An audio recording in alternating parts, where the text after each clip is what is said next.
Hello friends, আমি সুস্মিতা, বং blogger Susmita চ্যানেলে তোমাদের সবাইকে স্বাগত জানাই। আজ রেসিপি চিকেন কষা। কিন্তু আমি গ্যারান্টি দিয়ে বলতে পারি এরকম চিকেন কষা তোমরা আগে কখনো খাওনি।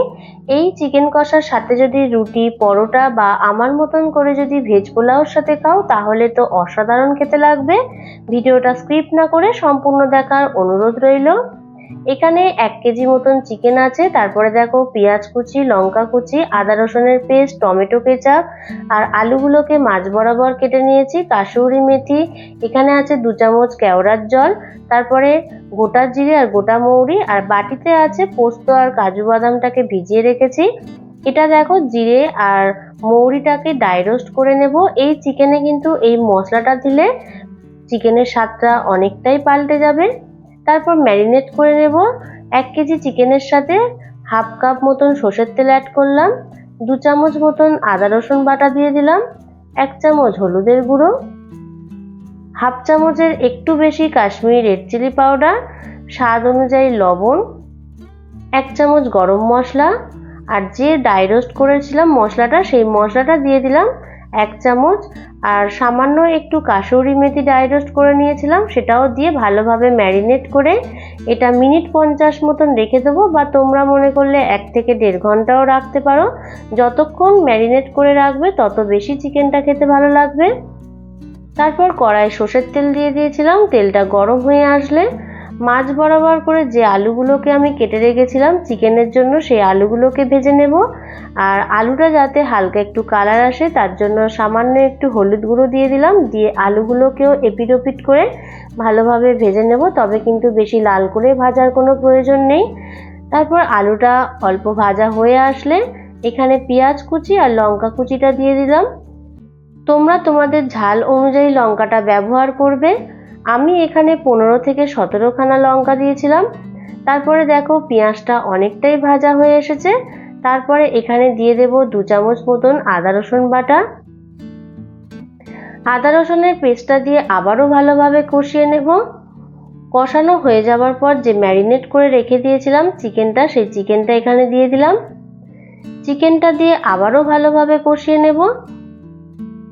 আর এই সময় কিন্তু গ্যাসের ফ্লেমটাকে একটু লো করে রাখবে।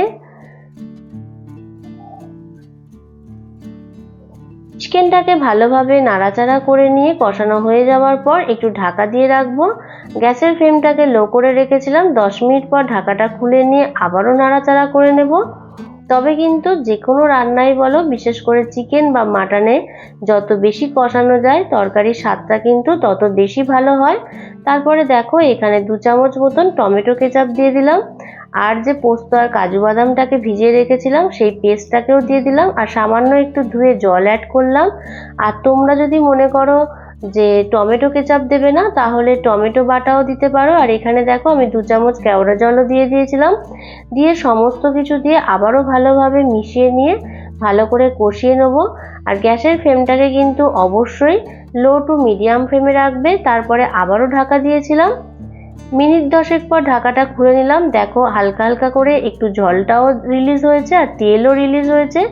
এই জলেতে আর এই তেলেতেই কিন্তু মাংসটাকে সম্পূর্ণভাবে কষাবো। অল্প অল্প করে কিন্তু কোনোভাবেই জল দেব না। আর ভালোভাবে কষানো হয়ে যাওয়ার পর যে আলুগুলো দিয়েছিলাম সেই আলুগুলোকে এবার সিদ্ধ আর কি তুলে নেব, কারণ যেহেতু আলুটা অনেকটাই সিদ্ধ হয়ে এসেছে। আর এখানে যদি আলুটা দিয়ে আরো বেশিক্ষণ যদি কষানো যেত তাহলে আলুগুলো আর পরে খুঁজে পাওয়া যেত না, এই আর কি।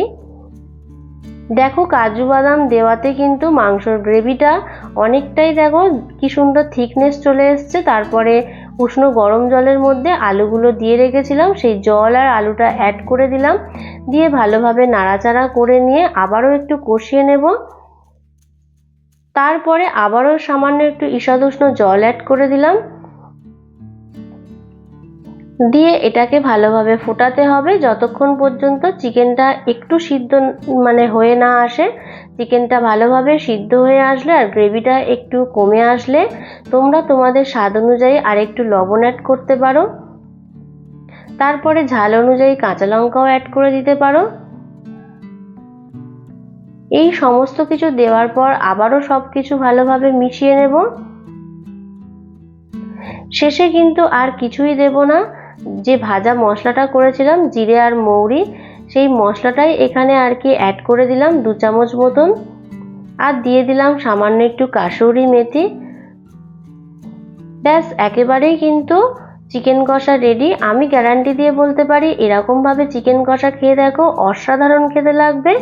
তাহলে চলো ভিডিওটা আমি এখানেই শেষ করলাম। যদি ভিডিওটা ভালো লেগে থাকে তাহলে অবশ্যই লাইক কমেন্ট শেয়ার করে দিয়ে আমার পাশে থেকো।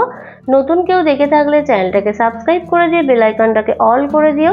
আবার দেখা হবে নেক্সট কোনো রেসিপি নিয়ে। তোমরা ভালো থেকো, সুস্থ থেকো, টাটা।